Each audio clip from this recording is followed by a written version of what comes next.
کہتے ہیں کہ ہر گناہ اللہ تعالیٰ معاف کر دیتے ہیں، چاہے جتنا بھی بڑا ہو، یا آپ سے سنیں کہ گناہ جتنا بھی بڑا ہو یا چھوٹا ہو، اللہ تعالیٰ ہر گناہ معاف کر دیتے ہیں۔ پرسنلی پوچھنا چاہ رہی ہوں کہ مولانا یہ بات ٹھیک ہے کہ واقعی اللہ ہر گناہ معاف کر دیتے ہیں، کہ اللہ اتنے کریم ہیں؟ قرآن شروع ہوتا ہے بسم اللہ الرحمن الرحیم، پہلی آیت میں اللہ تسلی دے رہا ہے سبحان اللہ۔ میں رحمان ہوں رحیم، پھر ریپیٹ کرتا ہے، پہلے اپنے رب ہونے کو بتاتا ہے الحمدللہ رب العالمین۔ اللہ، تو پالنے والے کے اندر محبت ہوتی ہے تو پالتا ہے۔ ماں کیوں راتوں کو اٹھتی ہے اور بار بار ہلاتی ہے؟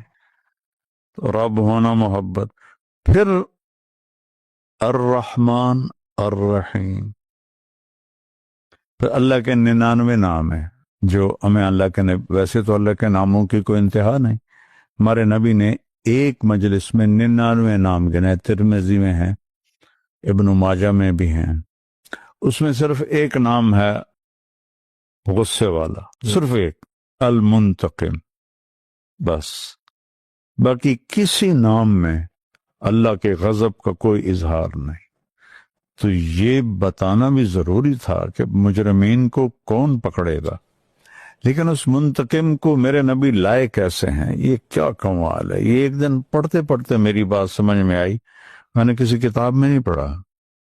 یہ پنجہ ہے نا، اس کو سمجھو چھری ہے، ادھر سے بھی کور ہو جائے ادھر سے بھی کور ہو جائے، جی قوت ختم ہو گئی۔ جی، تو یہ ہے المنتقم، ادھر ہے البر التواب، نیکی کو قبول کرنے والا، توبہ کو قبول کرنے والا، اپنے بندوں پہ رجوع کرنے والا، الرؤوف مہربان، الرحیم بہت رحم کرنے والا، دو ادھر بیچ میں ہے المنتقم۔ تو اس کو میرے نبی نے اللہ کے انتقام کی صفت کو رحمت کی صفتوں میں ایسے چھپا دیا۔ یہ میں نے حج پہ بیان کر رہا تھا تو سہیل احمد بھی بیٹھا تھا، وہ اتنا رویا اس بات پر، اتنا رویا جس کی کوئی حد نہیں ہے۔ حج پہ ہم اس کا قافلہ الگ تھا، میں وہاں بیان کرنے گیا تھا۔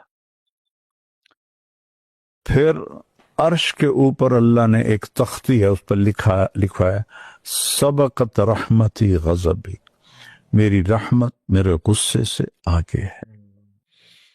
پھر اللہ تعالیٰ نے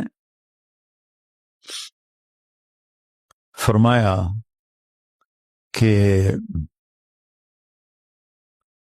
یبن آدم لو بلغت ذنوبک عنان السماء، میرے بندہ یا بندی اتنے گناہ کر کے یہاں سے لے کر آسمان تک پہنچا، اکٹھا کرو ساری کائنات کو، جانوروں کو بھی انسان بنا دو، مچھلیوں کو بھی، کیڑوں کو، مکوڑوں کو، پتنگوں کو، پروانوں کو، جراثیموں کو، فرشتوں کو، جنوں کو، چوپایوں کو، پرندوں کو، سب کو انسان بنا دو اور قیامت تک عمر دے دو اور طاقت دے دو گناہ کی، کرو بھائی، تو یہ تو سورج تک بھی نہیں جا سکتے۔ تو اللہ کہہ رہا ہے آسمان تک پہنچا، ایک دفعہ کہہ دے یا اللہ معاف کر دو، سارے معاف کر دو، فلا ابالی، اور مجھے کوئی پرواہ نہیں۔ کیوں کہ لن تبلغوا ضری فتضرونی ولن تبلغوا نفعی فتنفعونی، تم برے بن جاؤ مجھے نقصان کوئی نہیں، تم اچھے بن جاؤ مجھے نفع کوئی نہیں، تو لہذا مجھے معاف کرنا۔ بلکہ اور عجیب حدیث یاد آئی، اچھا کہ آپ نے سوال کر لیا، میں تو پتہ نہیں کب سے بھولا ہوا تھا۔ میرے نبی نے فرمایا کہ میرا اللہ کہتا ہے لولا تذنبوا، اگر تم خطاؤں سے پاک ہو جاؤ،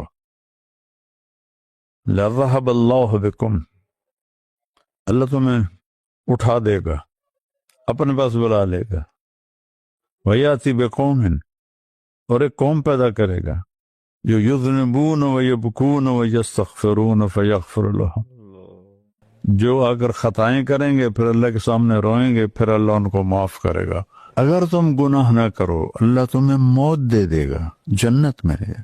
ایک قوم لائے گا جو گناہ کریں گے پھر روئیں گے پھر معافی مانگیں گے پھر اللہ انہیں معاف کرے گا. تو لہذا اللہ کی رحمت کا کوئی انتہا نہیں ہے. 100 حصے کیے جائیں, میرے نبی نے مثال دی, تو اللہ نے ایک حصہ زمین پہ اتارا, 99 آخرت کے لیے رکھے ہیں. وہ ایک حصہ ہے جس کی وجہ سے بلی بچوں کو اٹھا کے بھاگ رہی ہوتی ہے, چوہا اپنے بچوں کو دودھ پلا رہی ہوتی ہے. یہ اس ایک رحمت کا نتیجہ ہے. تو 99 جب قیامت کے دن کھولے گا تو کیا ہوگا. سبحان اللہ.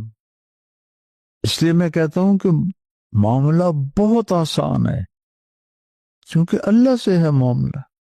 جہاں وہ اثر سے پاک ذات, باپ بیٹے میں مقدمے بازیاں چل رہی ہیں عدالتوں میں, دیکھو جی سگے بھائیوں میں چل رہی ہیں, دیکھو چونکہ اثر ہوتا ہے.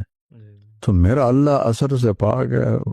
کہتا شیطان نے جب نکالا نا تو نے کہا فَبِمَا أَغْوَيْتَنِي لَأُزَيِّنَنَّ لَهُمْ فِي الْأَرْضِ وَلَأُغْوِيَنَّهُمْ أَجْمَعِينَ. مجھے تو نکالا نا تو نے, ایسی دنیا خوبصورت کر کے دکھاؤں گا کہ سب کو گمراہ کر دوں.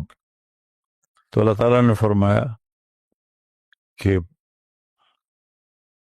لا ازال اغفر لهم ما استغفرونی, اور جتنے کر لیں جب تک توبہ کرتے رہیں گے میں معاف کرتا رہوں گا.